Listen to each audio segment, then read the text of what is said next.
근대 철학의 경우도 마찬가지이다. 중세의 철학은 인간의 목적은 구제이다 라고 했다. 인간은 예수의 속죄에 합당할 만한 것이 되도록 노력해야만 한다.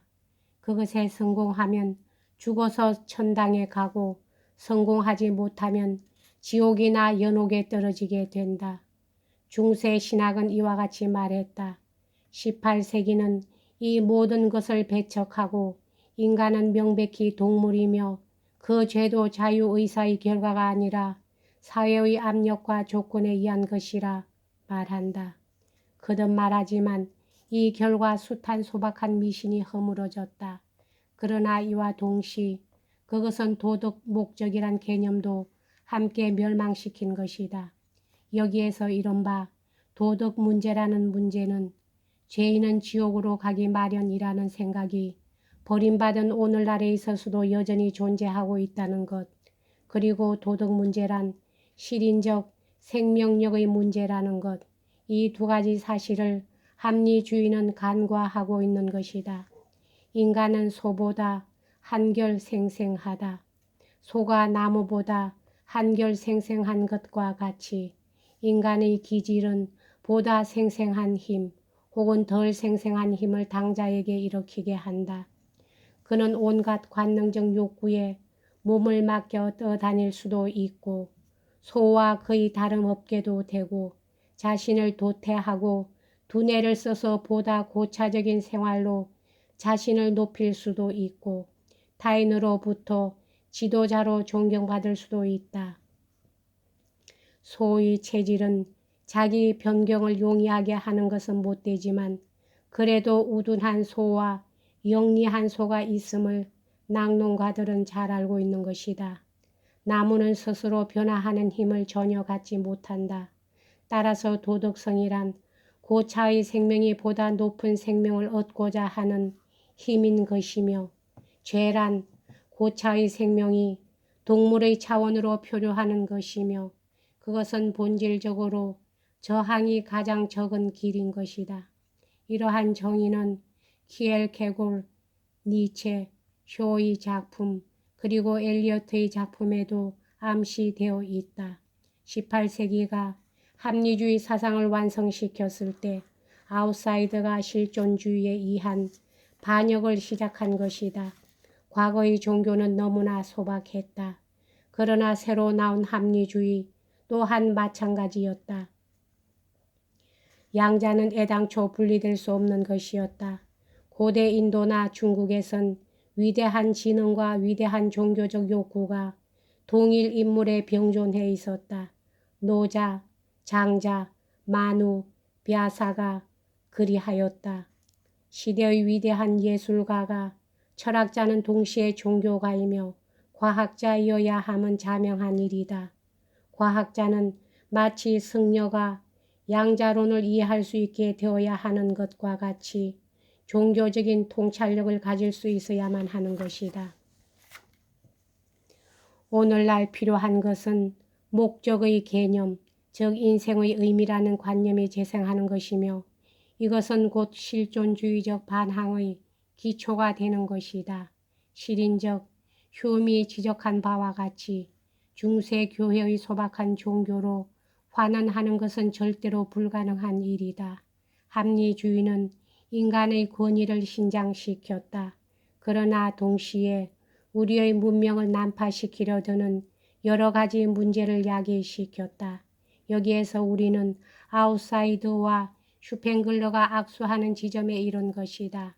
왜냐하면 아웃사이더의 절박감, 다가오는 파멸의 예감은 정령 슈팽글러의 그것과 동일한 것이기 때문이다. 아웃사이더가 존재하는 것은 오직 우리의 문명이 그 종교를 상실했기 때문이다. 아웃사이더는 화이트헤드의 소위 자연의 이분화의 결과이며 슈팽글러의 서구의 몰락은 이 아웃사이더가 대표적 인물이 된 문명을 연구한 책이다. 자연의 이분화야말로 서구의 몰락의 진정한 원인인 것이다. 화이트헤드의 철학은 이 책의 최후의 장에서 보다 면밀히 검토될 것이다. 반드시 그의 유기체의 철학을 이해해야 할 필요는 없다. 여기에서 필요한 것은 슈팽글러가 실존주의적 철학자라는 의미를 이해하는 것뿐인 것이다. 실존주의란 단순한 논리와 이성의 반역인 것이다. 직관과 비전의 호소이다. 실존의 여러 문제에 자기가 참여자로서 단순한 구경꾼으로서가 아니라 휩쓸려 있음을 인식하라는 호소인 것이다. 이 모든 것을 슈팽글러는 역사의 연구에 적용했다.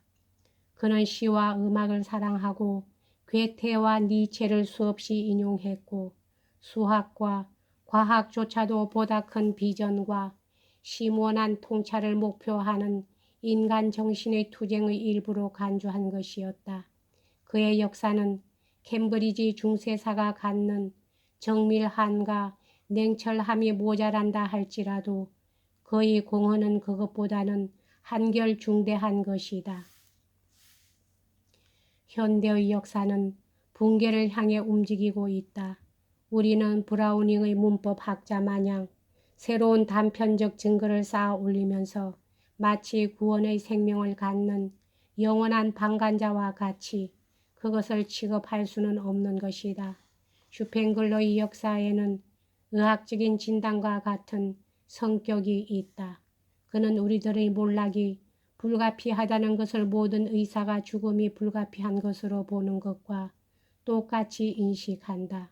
그럼에도 그는 의식적인지 무의식적인지 문명에 있어서의 아웃사이드의 문제의 주의를 환기시키고 있는 것이다.